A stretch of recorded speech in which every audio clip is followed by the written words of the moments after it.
Everyone, it's Krugan over here, and today I wanted to talk about Genshin Impact's potential endgame in version 4.0 and beyond. Now, we have all heard that Genshin Impact is a story game and nothing more and nothing less, and that we should enjoy the story. Plus, the developers even said about 6 months ago that they are not gonna add any type of meaningful endgame in this game. Now, so why did I make this video? Like, it is literally pointless for me to make a video about a potential end game when the developers themselves said that there will be no end game. So I have come to this conclusion with about three key factors. The first factor is this latest event, the Feast of the Departed Warriors.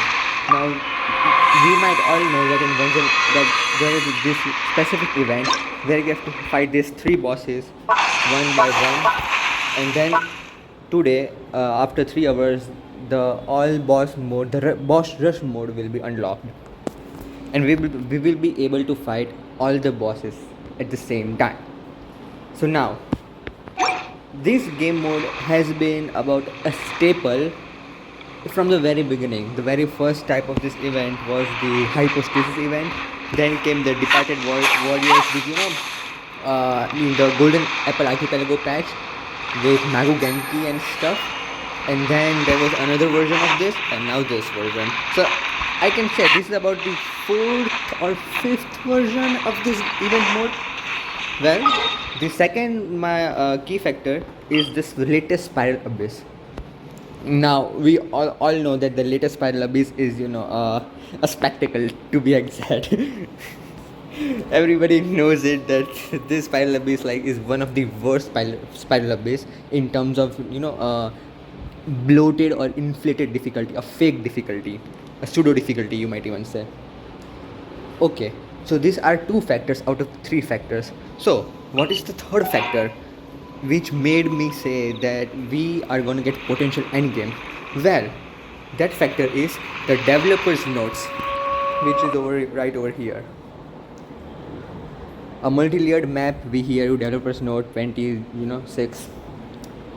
Now, these developer notes are usually kind of stupid.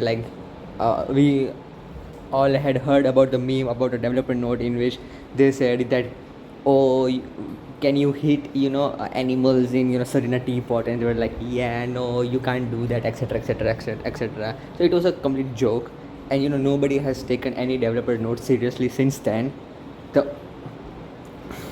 The only thing that was recently taken seriously was the no endgame stuff, where there was a mass exodus of people who just said now we are not going to play this game. I say mass, but it's not actually mass. It was only a little bit of players.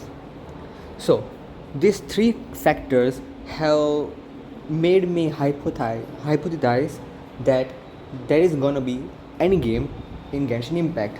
Now, this Feast of this Warrior event is actually a very, I might say that this event is especially harder than the last three events. I can't exactly even say, because my account is there is literally nothing in my account.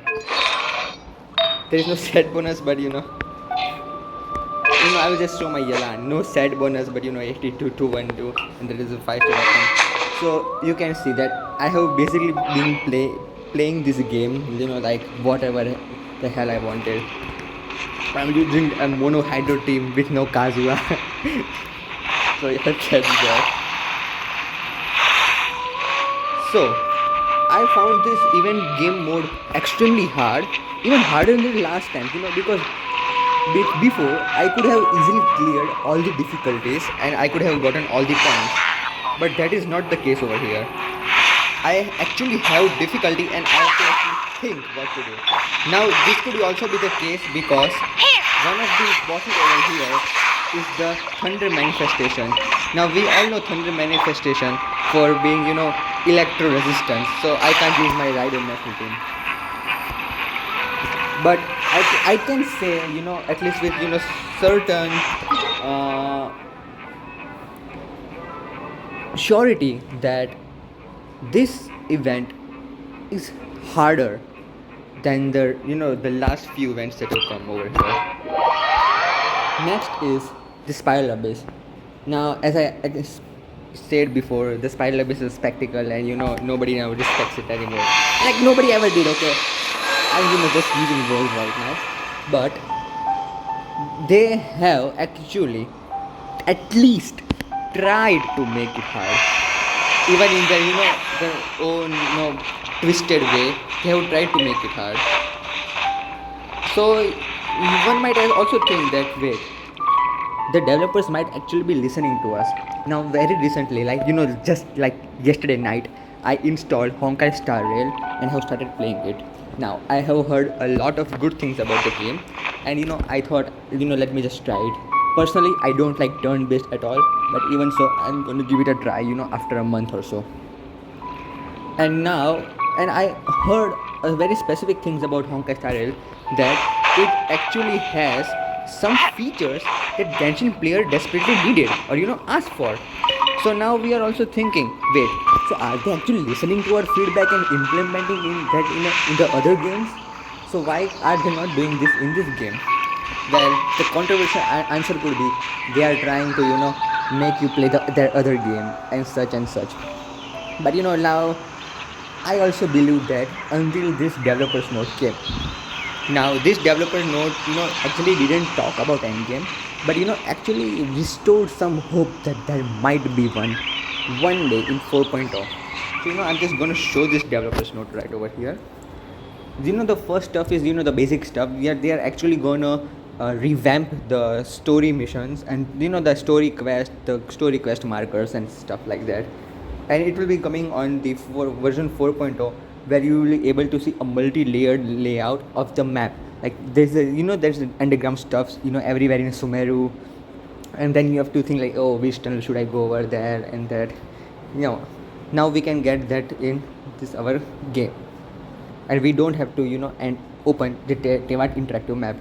There's also some kind of revamp in commission quests. Like for example, now the commission quest will automatically will be navigated, and the one that will be highlighted will be the one closest to you, as you can see over here.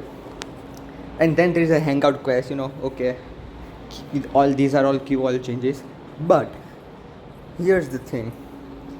Over here they talk about where is it.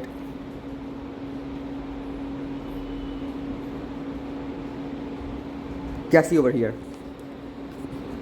They talk about during this time we discovered that many interesting custom domains created by community, and also heard the calls for making time limited events permanent. Now see, this is a very everybody talk about it. This is the Mario event that we all played. Then this Arataki Ito's event about the drums, and people liked it. They made mini maps about in the event, where you have to make your own drum and rhythm maps. And people were many people were kind of discouraged, like why are we doing this, like this is going to go away after a week or so. So they have actually listened to the player base, and they are actually thinking about implementing it. And I'm going to show you right over here like what they are going to do.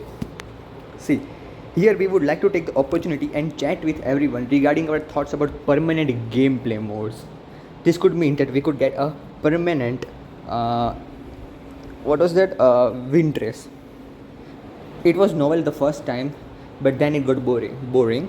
But now we could actually have some fun, and we don't have to make our our own wind race type game modes, and they could actually implement it over here. It's not gonna come right now, but that's what they're going to talk about it. For certain Genshin Impact gameplay events, the development team has already considered the possibility of making them permanent fixtures during the inception of their development. So basically, when they made the wind race and that Mario-like event, like Mario building blocks type event, they were already thinking about making permanent. But why didn't they make it permanent? Because they thought that based on their evaluation, certain gameplay events are not fleshed out enough. Now I don't know how much more they want to flesh it out. Like most of the gameplay modes are like very fleshed out. and they actually have their own specific set of rules, very good. Like they have already fixed it, and they don't need to make any more changes. Like they are trying to make, there's a reason fungus event where you have to control the fungus to actually attack the mechanici. Now I think, and then they are doing the reverse of it, like where you have to use the mechanici to attack the fungus. Like just reversing it doesn't make it more you know uh, fleshed out or something like that. Also, we will combine the feedback from our travelers regarding event gameplay for future iterations, and we will release new permanent gameplay options at the right time. In future, the development team will continue to plan more permanent content. We hope to bring more interesting experience for our travelers. Now, see, this is the thing that increase my hope about the end game. For example, this recent event about the departed warriors, it is actually one of those events that they are saying that they wanted to make it permanent, but they don't because it is not flushed out. So I'm thinking, how can they flush out this specific event? It could be that they will add each, and there will be a boss rush mode where all the bosses will come randomly, and we have to defeat all of them, and we can select buffs. Like at the start of the screen we will select a general set of buffs, and then the boss rush will start. This could actually be a very good way to kill time, or just make progress about it. So that's it, and this is what I wanted to talk about the Genshin Impact's end game. It's not exactly coming right now, but in version 4.0 there are lots of hope that it's gonna come. And I will keep my eyes peeled on these developer notes from now on to see what more information that they put about it. I don't know if this just a publicity stunt, like they want to say, hey, we are thinking about it, but then they will never do it. But they implemented these all changes in Honkai Star Rail, so I am inclined to believe that they will do so in Genshin Impact too. Thank you for watching.